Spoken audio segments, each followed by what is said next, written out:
My name is Lizzie Karen, and welcome to the channel I've created on my dreams of Atlantis. Each university had its own speciality or field, but for now this dream is about Feeb University, which was mainly for the study of celestial movement, i.e. astronomy. In this dream, I wake up. It felt so real. I actually felt like I was waking up inside the dream. I checked my watch. Yes, I was wearing a watch, not like the watches that we wear. I wore it on both my wrists.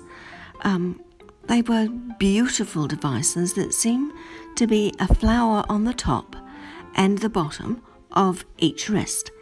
Each flower had a different purpose. The one flower was the time, and it was told by the colour of the petals. I will detail the other details of the flower watches in another episode.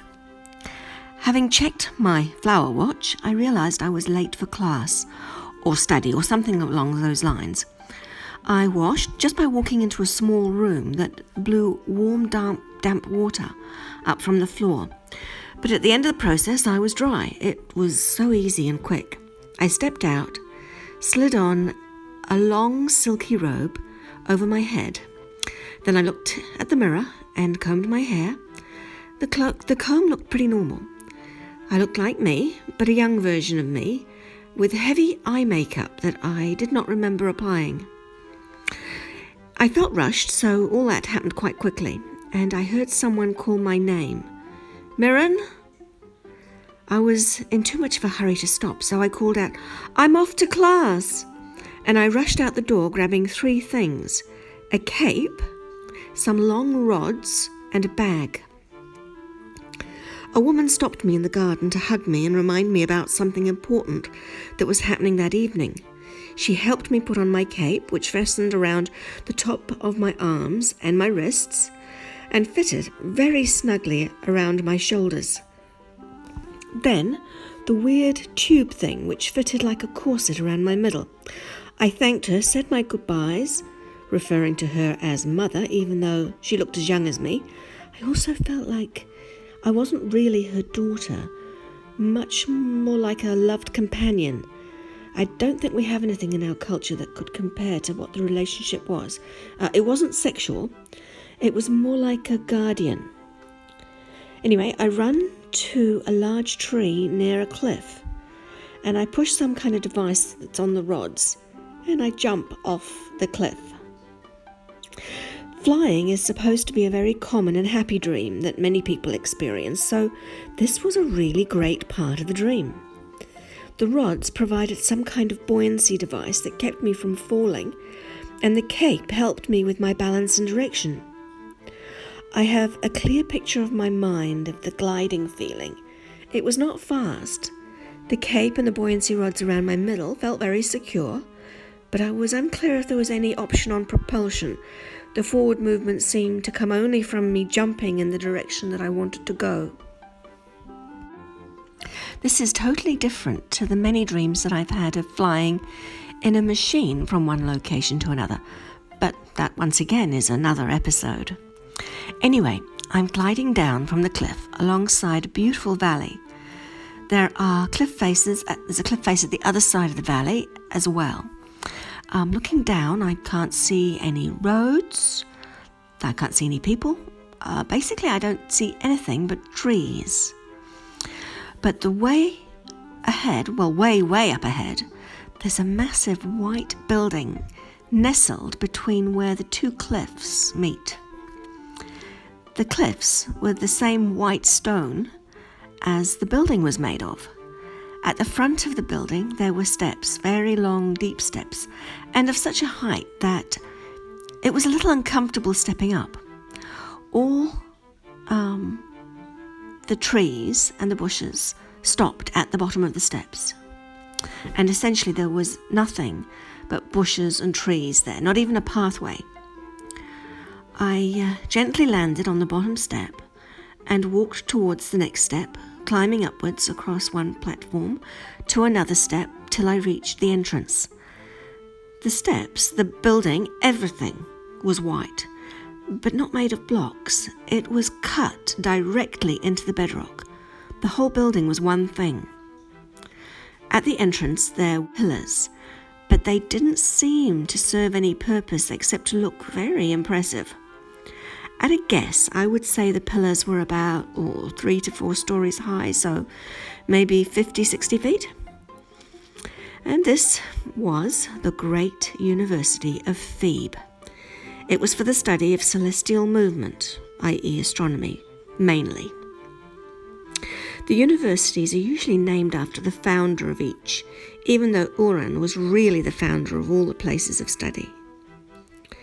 But the person or persons in charge of setting up and developing Uran's plan was considered to be the founder and their names used. Once through the door, I seemed to be in a massive round room with bookcases and many books. The centre of the room was completely open, and a massive glass dome was above. This was not obvious from the angle when I was arriving, as the dome was lower than the front access wall. I walked through the library, or observatory, to the door on the other side. It opened up into a large open-air courtyard where there were many people passing through or sitting and talking. It was so busy compared to the almost empty quiet of the library.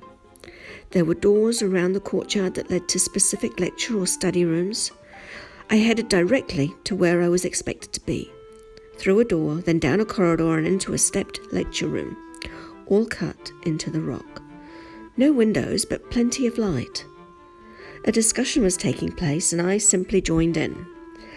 After the lesson, if that's what it actually was, I went back to the library. The books were odd in that they had 2 spines. The spines could be unlatched on one side, book opened like a regular book, or turn it over and unlatch the other side and read a different part of the book. If you unlatched both sides, the book looked like a concertina. I got the feeling that the books were not totally necessary, but more of a relic from the past, a pleasantry for those who enjoyed them. But I digress. I was in the library, just looking at books and enjoying myself, when I stumbled upon a massive, either brass or gold staff.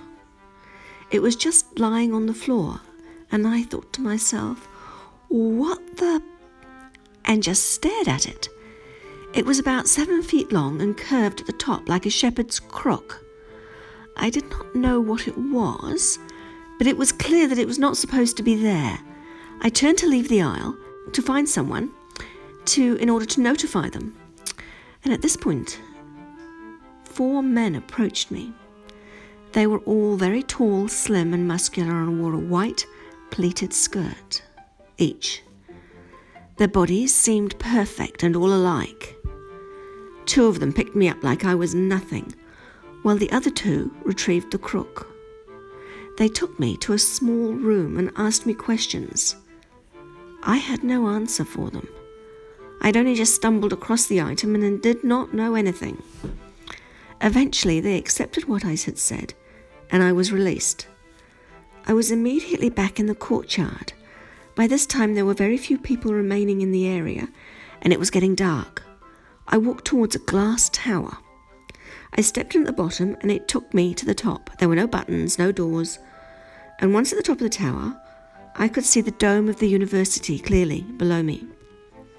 I jumped off and glided back along the valley to where I came from, at the top of the cliff at the other end of the valley.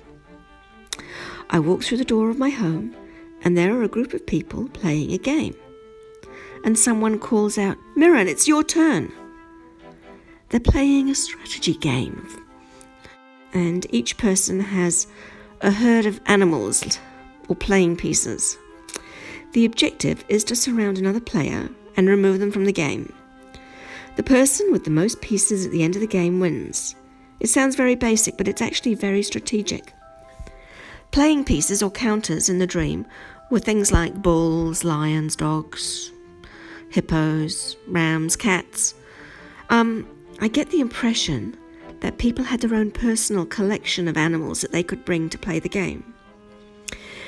I think that it's probably worthwhile me describing the game in another episode, because I've had the dream of playing this game many times. So I've got quite a lot of detail on what the game looked like and how to play it. So if anyone's interested, I will, in a future episode, describe the game in more detail. Anyway, as for this dream, well, it was a pleasant game, but I did not win on this occasion.